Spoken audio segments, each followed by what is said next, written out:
And I was on the couch just, wasting away.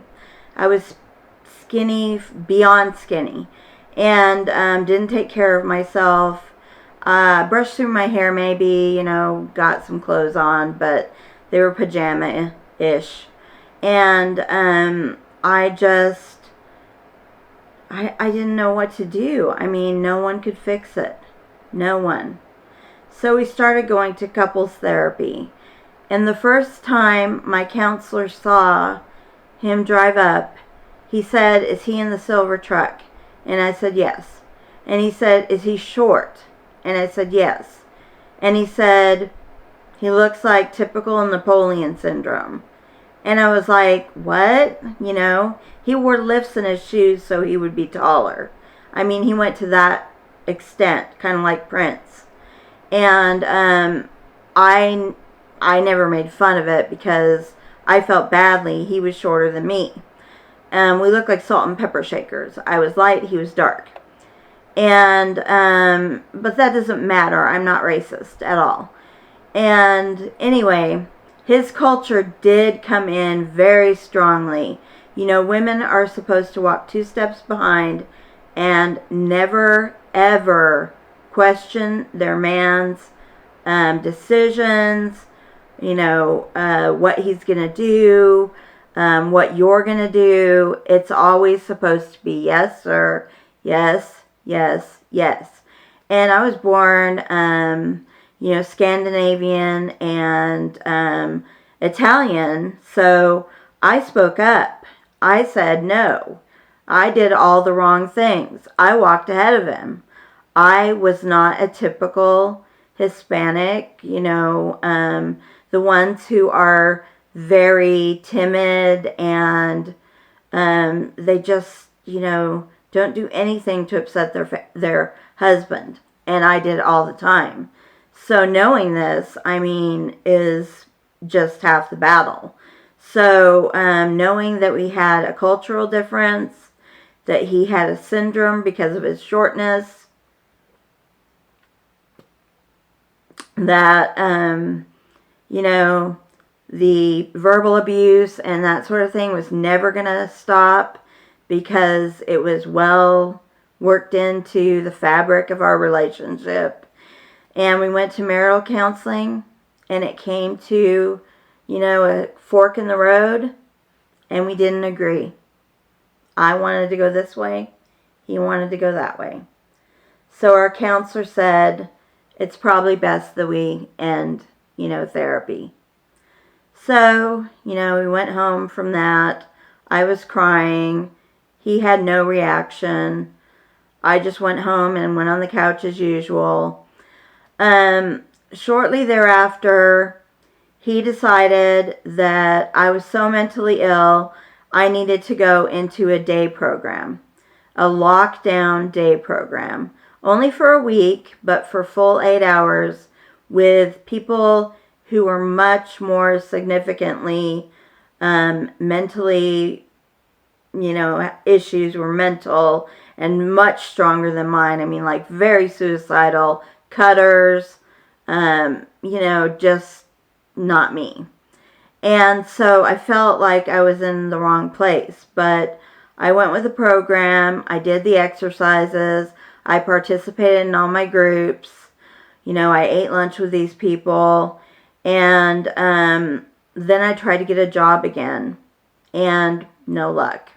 So I knew at that point that I needed to do something and change myself and get stronger. Well, during this time, he kicked me out of the master bedroom and put all my clothes in a guest bedroom where there was just a tiny closet, no room for all of my nice clothes.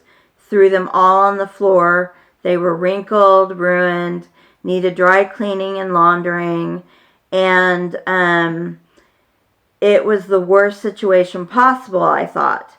Well, I used to take the dresser and push it up against the door and lock it, and he drilled a hole through the doorknob and opened the door, saw the dresser, pushed it back, came in, and started waking me up and yelling in my face, spitting, for 3 to 4 hours until all the anger had, been satisfied. I don't know any other way of saying it.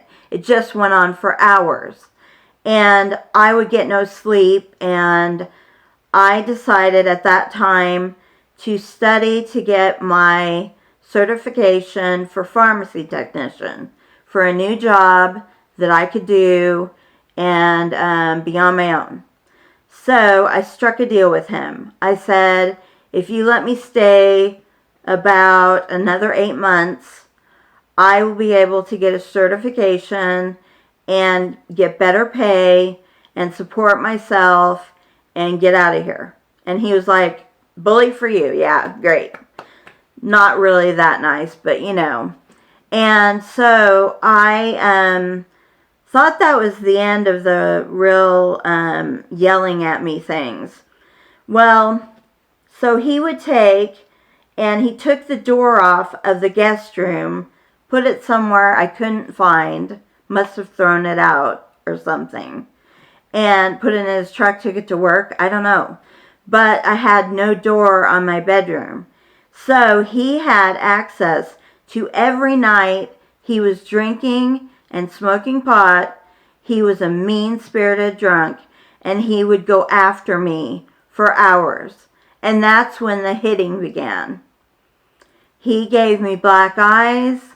He threw a trash can at me and gave me a bruise on my thigh that was the size of the thigh practically. It was like the entire side. And it was so dark because he hit me so hard. And I started keeping picture records of this, like Nicole Brown Simpson. And I think that trial was going on while I was going through abuse. And I saw her pictures.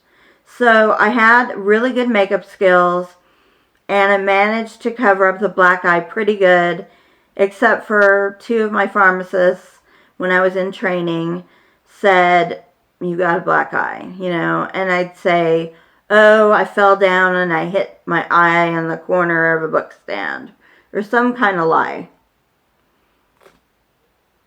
And that went on for a while. Sometimes, the damage that they do is not in areas that other people can see. I mean, it's where you're covered up. So that continued. And the worst thing is he was mentally unstable at this point. He got a very high-powered gun, left it on his dresser, and would say things like, don't be surprised if I kill you, and then kill myself. And I would say, oh my God, he's going to kill me? What do I do? How do I prevent this? And I would go to my OBGYN or any doctor, and they would give me shelter information, because I would tell them what my marriage was like, and they would try to get me in the right direction to get help and to get out.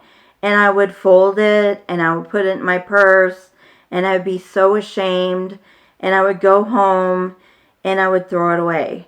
I was like, I've got to continue the studying no matter what goes on. And then he said he was going to just shoot himself, so if I heard the gun go off in the middle of the night, just don't go in there, call the police. So that was an added bonus. Anyway, so I lived with that for quite some time, and then one day he asked me to come to the bedroom, and this is kind of graphic. I wore my bathrobe over my nightgown, tied it tightly, took the bedding and kind of tucked it under myself so I would not make contact with him. I call it tacoing now, but I would not make contact with him. And he asked me to jerk him off. And I did, because I didn't know. I mean, we hadn't had sex in 18 months at least. I didn't know what to do. I didn't know what happens if I say no. it was like so gross. I didn't want to do it. I didn't want to clean up afterward. I was glad I didn't have to do it with my mouth. I know this is pretty rated R right now. I'm very sorry. I meant to leave it, well, I'll have to put some disclaimer, to be 18 or above because of that right there, and plus the murderous intent. I don't want anyone to go through what I went through. And so the next morning, I returned to my own bedroom studying, and the time approached that I would be taking my test. And the abuse continued, the all-night yelling, the hitting, the threats. I was diminished. I had so little self-esteem. I had just a little train going, chugga, chugga, choo, choo. Just a little one trying to get me out of that situation. And I held on to that idea for dear life. So I did take the test in the amount of time I told him, and I passed it with flying colors. So the job that I had in training became a full-time job with the status of certified pharmacy technician. Now, I had to fight my boss, but the pay then was $4 more an hour than what I was getting. And Austin is not cheap. So I needed to get, more money, or I had to move back to Oregon, I said. And my boss, he was so kind to me and loved me that he said, okay, I'm risking my job here, but I know your story. I know what's going on. You can move in to my house, but no one can know. So I was kind of freaked out about it, but it was the best solution I had. So I took it. And I lived with him for about 2 weeks. And I got a postcard in the mail that, the divorce, I missed it. Right before I took my test, my ex filed for divorce. It was uncontested by me. I mean, I didn't get anything, but my mom told me my life was more than just a few things. So I got out with my dog, some pots and pans, and a car that was almost failing. So, very interesting story. Very hard to deal with. He told me he would give me $5,000 if I did things he asked me to do in the months following. Well, the 2 weeks came and I got my postcard saying, you are officially divorced and your new name is blank. So I was elated. I was walking on sunshine. I was the happiest I've ever been. I didn't need half the meds I needed.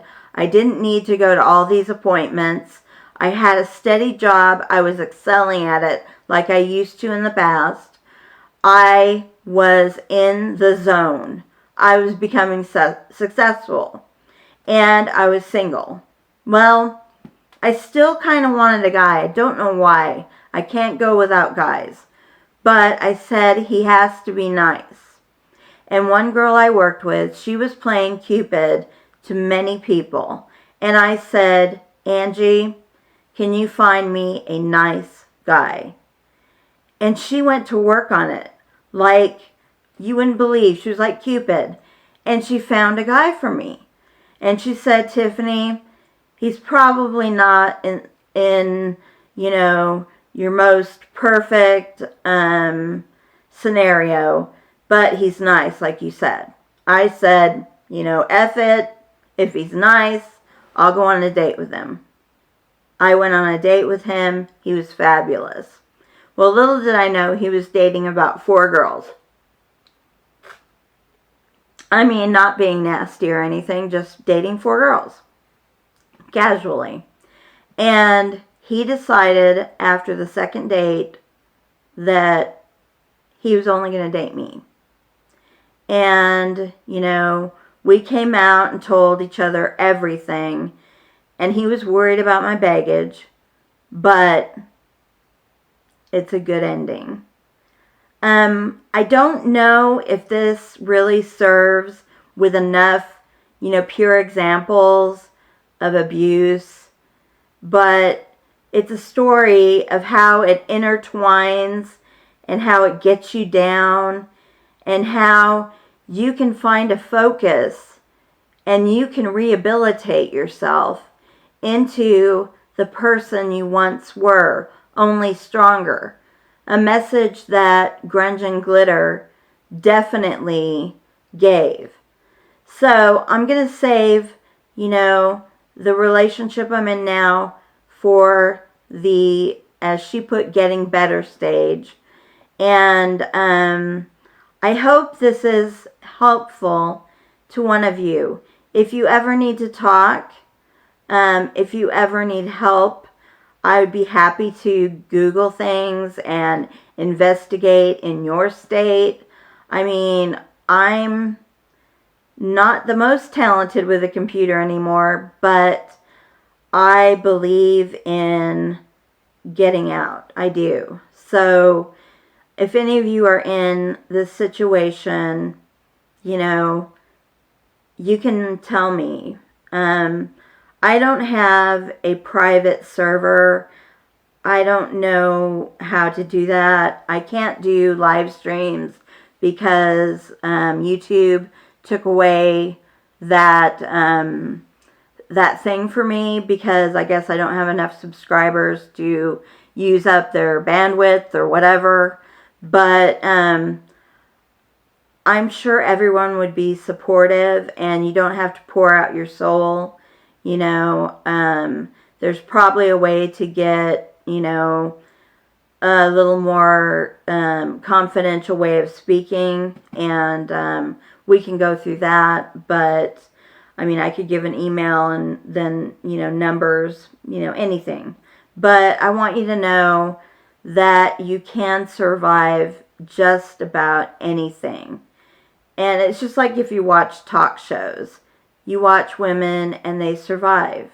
And they survive hideous, worse things than me. I mean, I feel lucky that it just was what it was and not worse. And I am glad that, you know, he asked me to remarry him, and I'm glad that I told him that I had a boyfriend already, and then he got to meet my boyfriend by happenstance, coming to the pharmacy to get his drugs. And, you know, I'm glad that that ended. And after a few months of feeding his fish, you know, taking care of the old home, seeing how he changed our house that was a home into a bachelor pad in a matter of a week. Crazy. My car broke down in front of that house. Had to have it towed to the other side of town. My car completely broke down. Had to have brand new brake system.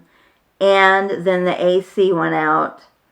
I'll tell you the rest after that. But I was so happy. I drove without AC for a while in the hot heat and just dealt with it. But I've got a really uplifting story to tell you about Cupid's arrow. So I'm saving that for the next one. But just know, whatever you're in, any situation, I mean any, you can get out of. Even with kids. I chose not to have children because I knew this wasn't going to work. I just thought I made vows, I need to stick to them, which is crazy. But, you know, unless he changes, there's no way I'd stay. Anyway, I love you all. I'm going to have to watch this and see if it, you know, has any value whatsoever.